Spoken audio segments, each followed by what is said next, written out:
Nangangamba ang House Prosecution Panel na baka may panibagong constitutional issue ang impeachment trial ni Vice President Sara Duterte. Ito ay kung magsisimula ang opisyal na paglilitis sa Vice Presidente nang wala pang duly elected Senate President na tatayong presiding officer sa impeachment trial.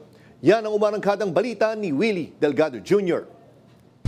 Press conference will provide updates on the ongoing... Kung ang House Prosecution Panel ang tatanungin, iisa lang ang kinikilala nilang liderato ng Senado. Ito ay walang iba kundi si Acting Senate President Sherwin Gatchalian. Handa daw ang mga taga-usig ng Kamara na humarap sa impeachment court sa oras na maglabas ito ng mga abiso o kautusan. Pero hindi pa rin nawawala ang kanilang agam-agam na magkaroon ito ng usapin sa konstitusyon. Kaya ang giit ng kampo ng prosecution, mas mainam kung mariresolba muna ang usapin sa liderato ng Senado upang maiwasan ang panibagong legal na hamon sa proseso ng impeachment.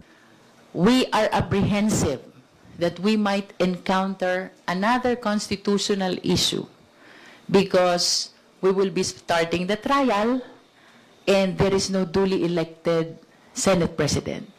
That is, of course, while we recognize the leadership of elected Senate President pro tempore and acting Senate President Win Gatchalian.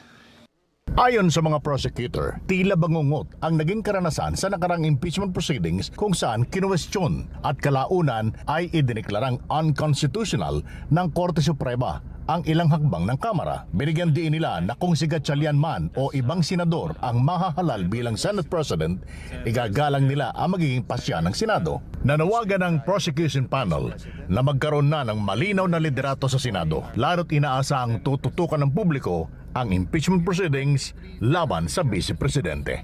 With that in mind, it is really my concern that I hope magkaroon na ng duly elected Senate President. If it is acting SP Win Gatchalian, well, we will welcome that. If it will be someone else, we will welcome that because that is the judgment and prerogative of the members of the Senate.